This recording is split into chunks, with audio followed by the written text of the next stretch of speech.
그때 가이사 아구스도가 영을 내려 천하로 다 호적하라 하였으니 이 호적은 구레뇨가 수리아 총독이 되었을 때에 처음 한 것이라. 모든 사람이 호적하러 각각 고향으로 돌아가매 요셉도 다윗의 집 족속이므로 갈릴리 나사렛 동네에서 유대를 향하여 베들레헴이라 하는 다윗의 동네로 그 약혼한 마리아와 함께 호적하러 올라가니 마리아가 이미 잉태하였더라. 거기 있을 그때에 해산할 날이 차서 첫 아들을 낳아 강보로 싸서 구유에 뉘었으니 이는 여관에 있을 곳이 없음이러라. 그 지역의 목자들이 밤에 밖에서 자기 양떼를 지키더니 주의 사자가 곁에 서고 주의 영광이 그들을 두루 비추매 크게 무서워하는지라. 천사가 이르되 무서워하지 말라. 보라, 내가 온 백성에게 미칠 큰 기쁨의 좋은 소식을 너희에게 전하노라. 오늘 다윗의 동네에 너희를 위하여 구주가 나셨으니 곧 그리스도 주시니라. 너희가 가서 광부에 쌓여 구유에 뉘어 있는 아기를 보리니 이것이 너희에게 표적이니라 하더니 호련히 수많은 천군이 그 천사와 함께 하나님을 찬송하여 이르되 지극히 높은 곳에서는 하나님께 영광이요 땅에서는 하나님이 기뻐하신 사람들 중에 평화로다 하니라. 아멘. 어떤 사람에게 하나님의 은혜가 임할까요? 하나님께서는 어떤 사람에게 당신이 남이 알지 못한 놀라운 은혜와 사랑을 베풀어 줄까요? 여러분이라면 여러분의 가장 귀한 것을 어떤 사람 나눠주게 될까요? 오늘 본문의 말씀은 하나님의 아들 예수님께서 인간의 몸을 입고 이 땅에 오셨을 때에 그 태어나신 예수를 가장 먼저 만났던 감격스러운 장면을 목격했던 사람의 이야기입니다. 메시아의 탄생을 하나님 약속해 주셨습니다. 이사야서 7장 14절에 보게 되면 보라, 처녀가 잉타의 아들을 낳을 것이요 그 이름은 임마누엘이라 하리라 말씀하셨고요. 미가서 5장 2절에 보게 되면 베들레헴 에브라다야, 너는 유다 족속 중에 작을지라도 이스라엘 다스릴 자가 내게서 내게로 나올 것이라. 그의 근본은 상고의 영원에 있느니라. 이렇게 말씀했습니다. 제사장도 서기관도 바리사인도 다 이를 알고 있었습니다. 그러나 정작 예수님이 이 땅에 인간의 몸을 입고 오셨을 때 유대 땅은 다 잠들고 말았습니다. 이 사실을 알고 직접 만나는 놀라운 은혜 받은 사람은 다름 아닌 들에서 양을 치는 목자들이었습니다. 하나님께서 왜 낮고 천한 목자를 찾아갔는지 알지 못합니다.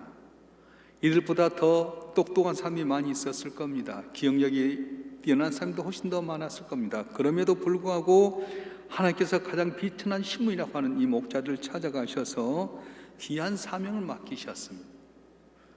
예수님이 이 땅에 오셨을 때 그 태어난 예수를 가장 먼저 목격했던 이 목자들의 특징이 뭐였습니까? 첫째는 깨어 있었던 것입니다. 오늘 본문의 말씀 우리 한번 읽어보겠습니다. 누가복음 2장 8절의 말씀 한번 읽어볼까요? 시작. 그 지역의 목자들이 밤에 밖에서 자기 양떼를 지키더니. 하나님의 은혜가 필요했던 그때 이 목자는 밖에서 깨어서 양들을 지켰다고 합니다. 아기 예수가 태어나셨을 때 그 기쁜 소식을 전해줄 준비가 이 목자들에게 있었던 것입니다. 천사들이 기쁜 소식을 들고 왔을 때 그는 깨어 있었습니다. 그리고 마치 그 소식을 모든 사람이 전해주려고 하는 것처럼 그는 밖에서 양을 지키고 있었던 것입니다. 말씀만 주시면 당장 달려갈 준비가 되어 있었습니다. 오늘 이 말씀을 이렇게 들으면서 하나님께서는 귀한 사명을 누구에게 주느냐? 깨은 자에게 준다는 걸 알 수 있습니다. 마태복음 25장에 보게 되면 미련한 다섯 처녀, 지혜로운 다섯 처녀 이야기를 하실 때에 깨어서 기름을 준비했던 그 여인들만 들어갔던 것처럼 하나님께서는 이렇게 준비되고 깨어있던 목자들을 통해서 이 땅에 처음 오신 예수님을 만나는 감격적인 장면을 목격하고 기쁜 소식을 그에게 전해주었던 겁니다. 우리는 다시 오실 주님을 기다리고 사는 사람들입니다. 우리도 이 목자처럼 늘 깨어있는 사람이 되어야 됩니다. 언제 어디서 나를 만나러 깨어서 맞이할 수 있는 그런 사람이 될 줄로 믿습니다. 그럴 때 복을 받아. 또 이분들은 즉각 아기 예수님을 찾아가서 방문했습니다. 누가복음 2장 15절 17절 말씀 한번 읽어보겠습니다. 누가복음 2장 15절 17절 시작. 천사들이 떠나 하늘로 올라가니 목자가 서로 말하되 이제 베들레헴으로 가서 주께서 우리에게 알리신 바 이 이런 일을 보자 하고 빨리 가서 마리아 요셉과 구해나인 아기를 찾아서 보고 천사가 자기에게 이 아기에 대해 말한 것을 전하니. 아멘. 천사들이 메시아가 이 땅에 태어났던 걸 알려주었더니 그들이 즉각 이 말을 듣고 베들레헴을 찾아갔어요. 근데 한번 상상해 보십시다. 지금 베들레헴 시가 어땠을 것 같아요? 베들레헴 이 작은 마을에 사람이 인산인해를 누웠습니다.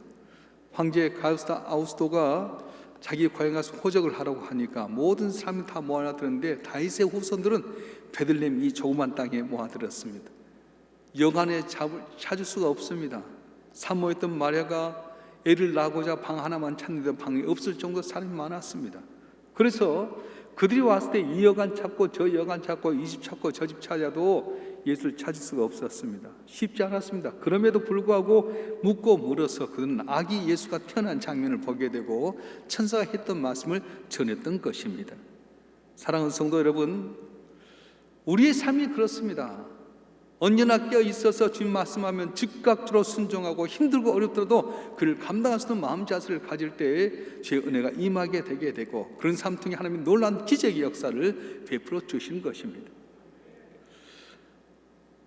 다시 오시겠다고 했던 주님의 재림의 날짜 우리는 정확히 모릅니다. 마태복음 24장 36절에 보게 되면 다 같이 한번 읽어볼까요? 마태복음 24장 36절 시작. 그러나 그날과 그때는 아무도 모르나니 하늘의 천사들도 아들도 모르고 오직 아버지만 아시느니라. 절 보세요.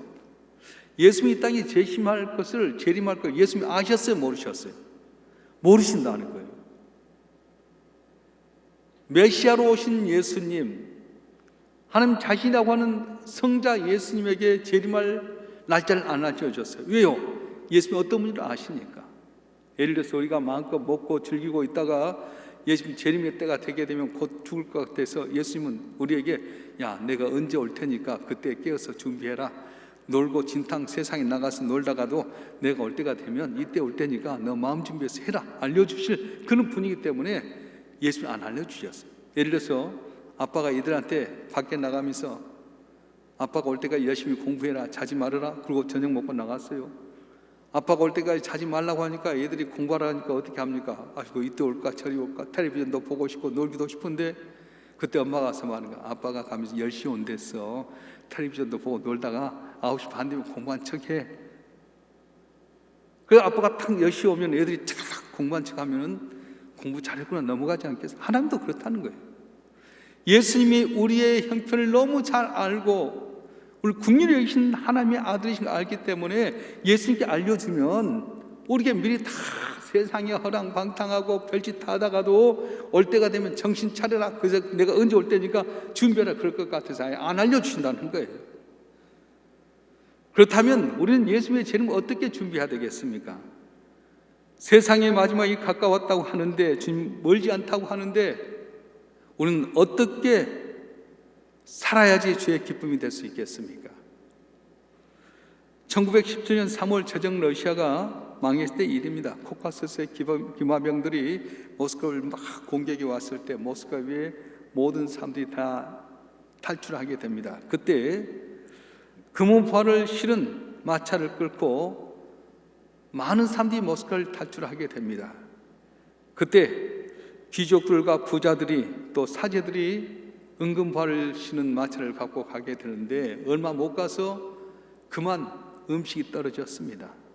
날씨면 너무 혹독해서 얼어 죽는 사람이 있었습니다. 어떤 여인은 애를 낳다가 너무 춥고 배가 고파 죽었다고 합니다. 그런데 그렇게 처참하게 제정 러시아가 멸망한 이유가 무엇입니까? 당시 러시아는 기독교가 사회 전반에 영향을 끼치던 기독교 국가였습니다. 근데 왜 이 나라가 이렇게 하나님 잘못에 망했습니까? 본질을 망각한 채 별로 중요하지 않는 것에만 관심을 가졌기 때문에 그렇습니다. 예를 들어서 사제들이 축도를 할 때 손을 펼 때 손가락을 쫙 펼 것인가 오므릴 것인가, 손을 90도로 올려야 될 것인가 45도로 올려야 될 것인가, 사제의 가운을 파란색으로 할 것인가 검정색으로 할 것인가, 성당의 뼈죽은 첨탑의 천사가 몇이나 앉을 수 있을 것인가? 비본질적인만 논란하다가 본질을 잊고 살았다는 거예요. 오늘 우리는 어떻습니까? 예수께서 오실 날이 멀지 않다고 하면서도 우리는 별로 중요하지 않는 것에 관심을 쏟고 있지는 않습니까? 제정 러시아 때 기독교의 교인처럼 본질적인 것보다 비본질적인 것에 목숨 걸고 있지는 않습니까? 오늘 기독교의 가장 큰 문제는 제정 러시아 시대의 기독교인들처럼 본질적인 것을 놓아주고 아무것도 쓸데없는 것에 관심을 쏟는다는 데 문제가 있다는 것입니다. 예를 들어서 교회 성전을 건축하는데 카펫을 빨간색으로 할 건가 녹색으로 할 건가, 또 목사가 가운을 입고 예배를 할 건가 가운을 벗고 할 것인가, 서서 찬양을 할 것인가 앉아서 찬양을 할 것인가, 쓸데없는 것 갖고 논란할 때가 많아요. 가운을 입으면 어떻고 벗으면 어떻습니까? 녹색이면 어떻고 빨간색이면 어떻습니까? 서서 찬양 먹고 앉아서 찬양 어떻습니까? 이것은 단지 들릴 형식에 불과해요. 본질이 무엇입니까? 하나님의 아들 예수님께서 하늘 보좌를 보시고 이 땅에 인간의 몸을 입고 오셨다. 우리 위해서 이 땅에서 가르치시고 복음을 전하고 치료하시고 우리를 불쌍히 여기셨다. 그리고 우리 죄를 담당께서 십자가에 못 박혀 죽으시고 죽었다가 3일 만에 살아나셨다. 승천하시면서 내가 보이사 성령을 보낼 텐데 성령이 너를 가리키고 인도하실 것이다. 내가 다시 올 텐데 성령의 주하심 따라서 너희가 예수 잘 믿고 복음 증거하라. 그것 아니겠습니까? 교회가 주님 앞에 나와서 십자가 바라보고 주의 은혜를 감사하고 사랑하고 섬기고 봉사하고 전도하고 사명을 감당해야 될 텐데 오늘 비본질적인 것에 대해서 너무 치중할 때가 많아요. 재림의 주님이 언제 오실지 안다면 얼마나 좋겠습니까? 실컷 즐기다가 날 잡아놓고 준비하면 됩니다. 그런데 내 인생의 종말이 언제 다가올지, 언제 우주의 종말이 다가올지 모릅니다. 그러므로 우리는 항상 주의하고 있고 껴 있어야 되는 겁니다. 그러면 다시 오실 주님을 만났을 때에 우리가 주님 앞에 칭찬받고 은혜 받기 위해서는 어떻게 껴 있어야 됩니까? 몇 가지 보세요. 첫째는 기도로 껴 있어야 됩니다. 뭘로 껴 있으라고요? 기도로 껴 있으라고요. 마가복음 13장 33절 말씀 한번 읽어볼까요? 마가복음 13장 33절 시작. 주의하라 깨어있으라 그때가 언제인지 알지 못합니다. 주의하라 깨어있으라 이걸 다른 역본에 보면은 주의하라 기도에 깨어있으라 이렇게 말씀하셨어요. 다시 오실 주님을 기쁨으로 맞이하기 위해서는 기도로 깨어있어야 된다는 것입니다. 왜 그렇습니까? 기도는 영적인 호흡이기 때문에 그렇습니다. 호흡을 멈춰버리면 죽어버린 것처럼 기도하지 않으면 죽어버린 겁니다. 그래서 기도가 살아있으면 영혼이 팔딱팔딱 뛰는 물고기와 같지만 기도가 잠들어 있으면 그 영혼 죽은 물고기처럼 생명이 얻게 된다는 겁니다. 경건의 모양은 있는데 능력이 없어지게 됩니다. 기도가 무엇입니까? 하늘의 복을 여는 열쇠와 같습니다. 기도는 무엇입니까? 하나님의 능력을 받는 통로입니다. 그래서 주님은 구해라, 찾으라, 두드리라 그렇게 말씀하셨습니다. 사도 바울은 쉬지 말고 기도하라고 말씀했습니다. 하나님 바울을 통해 주셨던 말씀이 있습니다. 에베소 6장 18절 말씀 우리 한번 읽어보겠습니다. 에베소 6장 18절 시작. 모든 기도와 간구를 하되 항상 성령 안에서 기도하고 이를 위하여 깨어 구하기를 항상 힘쓰며 여러 성도를 위하여 구하라. 아멘. 다시 한번 읽겠어요. 시작. 모든 기도와 간구를 하되 항상 성령 안에서 기도하고 이를 위하여 깨어 구하기를 항상 힘쓰며 여러 성도를 위하여 구하라. 아멘. 성령의 인도와 다스림 가운데 우리가 해야 될 게 뭐냐? 깨어서 기도할 것을 강조하고 있습니다. 이유가 무엇일 것입니까? 기도할 때 성령이 임하게 됩니다. 기도할 때 하늘의 권세한 능력을 덧입게 됩니다. 기도할 때 세상을 이기는 믿음이 생기게 되고요. 기도할 때 하늘의 보고가 문이 열리고 축복이 폭포처럼 임하게 됩니다. 기도할 때 성령의 찬신갑주를 입혀주셔서 사탄의 모든 계기를 물리칠 수 있게 되게 되는 겁니다. 할렐루야. 왜 이 마지막 시대에 깨어서 기도해야 될까요? 깨어서 기도하지 아니하면 마귀의 권세에, 마귀의 시험에 넘어가기 때문에 그렇습니다. 예수님 겟세마네 동산에서 제자들이 졸고 있을 때 이렇게 말씀하십니다. 너희가 나와 한 시간도 깨어있지 이렇게 깨울 수 없더냐? 시험에 들지 않도록 깨어 기도하라 말씀하셨어요. 사실 베드로는 예수님이 감옥에 가면 감옥에 갈 각오도 돼 있었습니다. 죽은 다음에 죽을 각오도 있었습니다. 그런데 사단이 밀가루도 까부를 때 시험에 넘어졌어요. 왜요? 그 5년 깨어서 기도하지 못했기 때문입니다. 우리 시험에 빠지지 않으려면 더욱더 힘써 기도해야 됩니다. 적어도 예수님이 기도하신 가이드라인이 있는데 기도는 적어도 1시간은 기도해야 된다. 새벽 기도 나온 이유가 무엇입니까? 적어도 1시간 기도할 수 있잖아요. 새벽 기도 시간 나와서 예배하고 찬송하면서 기도하는 시간이 적어도 1시간 되지 않습니까? 1시간 깨어 있어야 됩니다. 그런데 우리 삶이 너무 바쁘다 보니까 1시간 동안 깨어서 기도하는 것은 참 어렵게 느껴집니다. 쉽지 않습니다. 그럼에도 불구하고 기도해야만이 하늘의 승리가 임한다고 말씀하신 거예요. 마틴 루터는 내가 바쁘기 때문에 더 기도한다고 말했습니다. 바쁠수록 힘들고 어려울수록 세상의 방문의 사람을 찾아가는 것이 아니라 하나님께 기도해야 된다고 말씀하셨어요. 평생 5만 번 이상의 기도 응답을 받았던 조지 뮬러는 이렇게 말했습니다. 우리는 참을성이 부족한다든지 육체가 연약한다든지 혹은 바쁜 일정 때문에 오랫동안 기도한다는 건 그리 쉬운 일이 아니다. 그러나 어느 누구도 기도와 묵상에 충분한 시간을 할애하지 않는다면 아무리 노력해도 좋은 결과를 기대할 수 없을 것이다. 기도를 시작하는 것만으로 부족하다. 바르게 기도하는 것도 얼마 동안 기도를 계속하는 것도 충분하지 않다. 기도에 응답받을 때까지 믿음을 가지고 꾸준히 기도해야 된다. 그렇게 이야기했어요. 기도에 응답받을 때까지 믿음을 가지고 꾸준히 기도해야 된다. 오늘 하나님이 기뻐하시는 마음의 손을 갖고 기도해야 됩니다. 언제까지요? 응답받을 때까지. 여러분의 기도가 항상 응답받습니까? 아니, 응답되지 않습니까? 분명한 것은 하나님께 구한 자에게 좋은 걸 준다고 했습니다. 그런데 왜 응답받지 못한 겁니까? 하나님 기도에 응답할 수 있는 능력이 없었습니까? 아닙니다. 응답받을 때까지 내가 기도하지 못했기 때문에 능치 못함이 없인 하나님의 능력이 내게 임할 수 있는데도 불구하고 기도하지 않았기 때문에 주의 능력이, 기적이, 은혜가 내가 받지 못한다는 거예요. 사랑하는 성도 여러분, 항상 기도에 깨있기를 주님은 축원합니다. 사탄의 권세를 이기기 위해서 깨어서 기도해야 됩니다. 항상 깨어서 기도함으로 말미암아 모든 입술로 구하는 응답받는 여러분 되기를 주님은 축원합니다. 축원합니다. 두 번째는 말씀에 깨어 있어야 된다. 예수 마지막 때의 징조를 말씀하신 다음에 마가복음 13장 31절 이렇게 말씀합니다. 천지는 없어지고 내 말은 없어지지 아니하리라. 눈에 보이는 천지, 세상 건 다 없어집니다. 젊었을 때 아름다운 미모도 나이가 들면 다 사라지게 되고요. 인간의 부귀영도 다 한줌의 재처럼 사라져 버립니다. 근데 하나님의 말씀은 없어지지 않습니다. 영원합니다. 이사야 선지자를 통해 선포된 말씀은 푸른 마르고 꽃은 시드나 우리 하나님 말씀은 영원히 서리라 하니라 말씀하셨어요. 이 세상에 영원한 것은 오직 말씀 하나뿐입니다. 눈에 보이는 것, 헛된 것 진리인 줄 알고 쫓아갔다 다 흠망에 빠지게 된 거예요. 권력 있는 사람, 물질 있는 사람, 세상의 것 찾아가다 흠망에 빠져버리고 맙니다.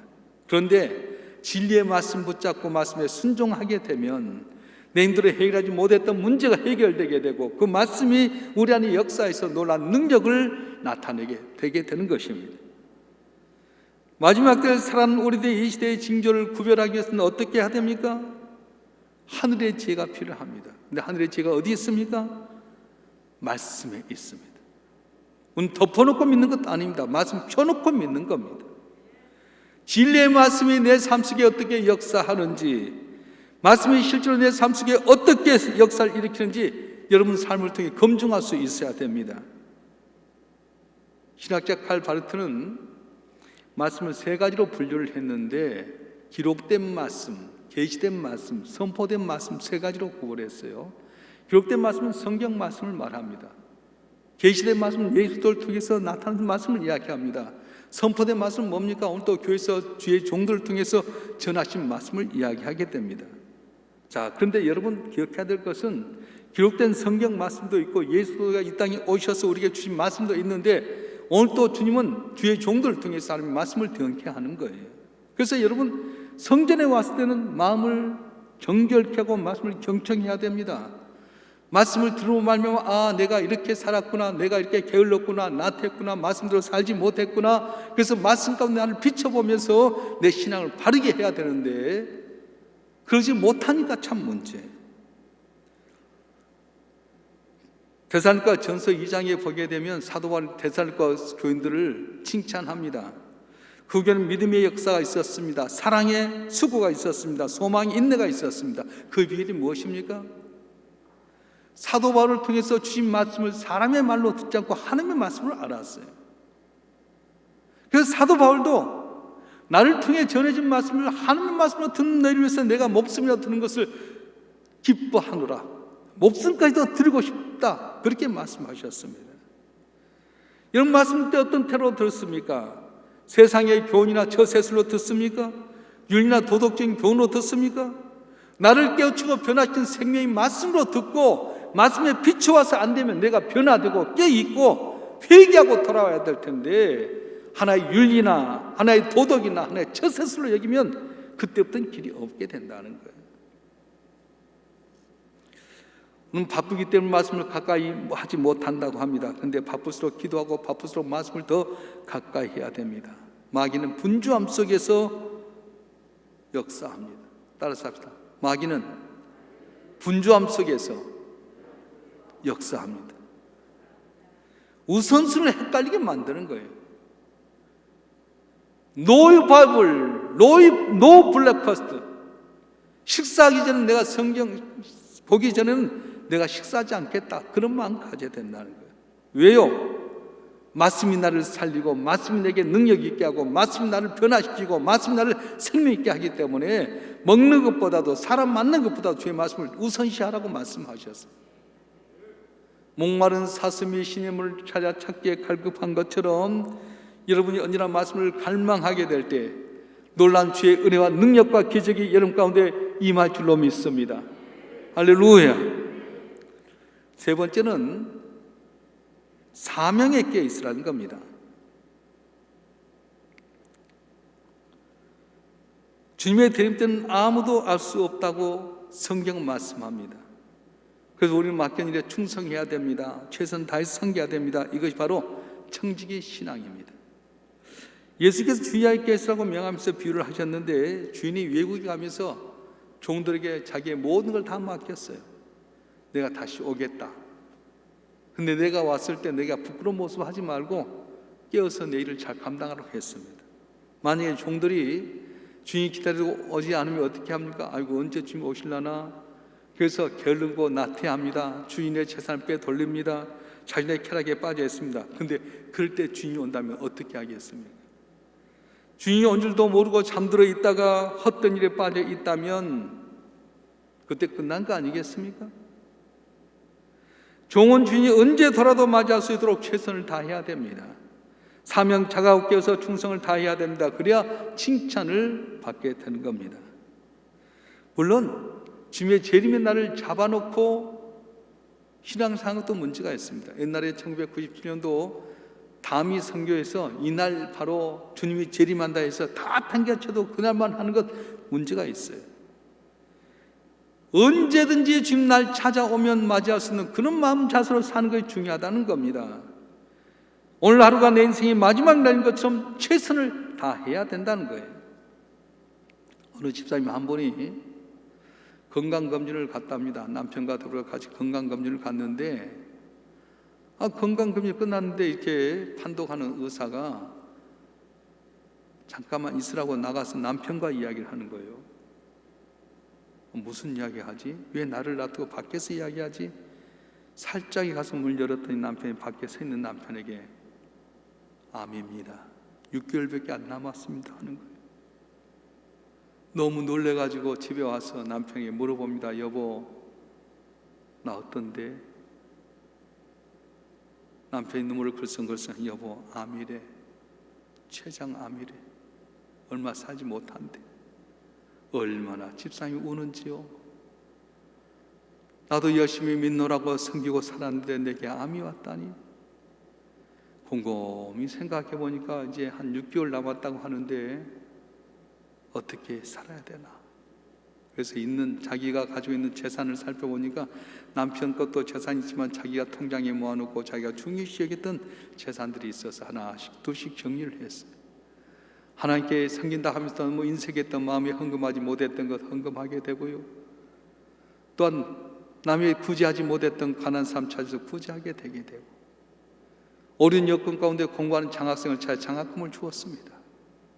만나지 못했던 사람들을 전해서 만나고, 대접만 받았는데 내가 대접하고 싶은 사람 대접하게 되게 되고, 마음속에 미워했던 사람 만나서 미안하다고, 내가 마음이 좁았다고 그러면서 사과도 했습니다. 성경 읽는 것, 기도하는 것, 게을렸던 모습 때문에 항상 주의 말씀 가까이 하고 열심히 신앙생활 합니다. 교회 나서 청소도 하고 봉사도 합니다. 그런데 열심히 이렇게 6개월 남은 기간 동안에 정리를 하는데 수척의 얼굴이 스쳐가지 않는 거예요. 건강이 이제 다 쇠진돼서 죽을 것 같은데 피곤하지가 않는 거예요. 그래서 옆에 있는 분들이 집사님 혹시 모르니까 다른 큰 병원에 가서 한번 검진해 보세요. 그래서 갔대요. 그랬더니 췌장염입니다 그러더라고요. 암자고 염자고 이렇게 틀릴 줄 몰랐어요. 그래서 옆에 있는 분들이 그랬답니다. 집사님 그동안 있는 재산 정리해갖고 남에게 나눠주고 했던 거 억울하지 않습니까? 그랬더니 이 집사님이 하신 말씀이 전 지난 6개월이 제일 행복했어요. 지금까지 살았던 인생 중에 지나간 3, 6개월 좀 내 인생을 그렇게 진지하게 살아간 때가 없습니다. 제가 이 마음 가지고 나머지 일생을 살아갈 수 있도록 기도해 주세요. 그러더란 겁니다. 6개월 시한부 인생처럼 오늘 하루가 내 인생의 마지막 심령으로 살아가게 된다면 얼마나 가치 있고 진실한 삶이 되겠습니까? 천년만년 살 것 같이 나만 위해 살게 되고, 내가 계획하고 준비한 것이 하나님의 영광을 가리고 내 인생을 즐겁게 하면 그것이 어찌 되겠습니까? 오늘 이 시간 주께 내게 다가오셔서 나의 계획과 신앙의 모습을 본다면 뭐라고 말씀하시겠습니까? 언젠가 반드시 오늘 내 죽음의 날이 올 것입니다. 언제가 오늘 주님이 제일 많은 주님은 나를 다시 만나러 올 것입니다. 그날이 언제인지 알지 못하지만 오늘 이 순간이 내 인생의 마지막 시간이라고 깨닫고 산다면 얼마나 가치 있겠습니까? 우리 집사님 한 분이 암센터에 15일 입원했다가 오늘 퇴원했어요. 새벽 5시에 나한테 문자가 왔어요. 목사님, 내가 교회에서 이렇게 봉사하고 이렇게 섬겼는데 하나님의 은혜로 암이 깨끗이 나고, 났는지 안 났는지 모르겠어요. 근데 그분이 그렇게 표현한 거예요.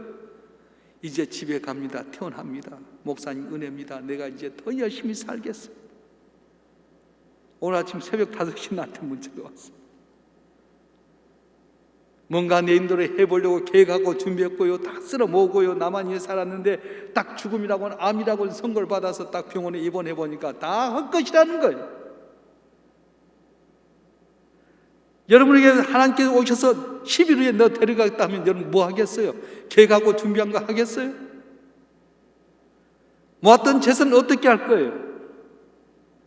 준비했던 모든 걸 어떻게 할 거예요? 우리는 예수님의 초림을 기억하고 재림을 기다리는 대림절 3번째 주에 살고 있습니다. 우리 한번 내 마음속에 질문해 보십시다. 지금 날 만나러 오시다면 여러분은 과연 뭘 내놓을 수 있겠습니까? 지금 날 만날 때 잘다 칭찬받는 은혜를 어떻게 하면 받을 수 있겠습니까? 기도로 깨있기를 바랍니다.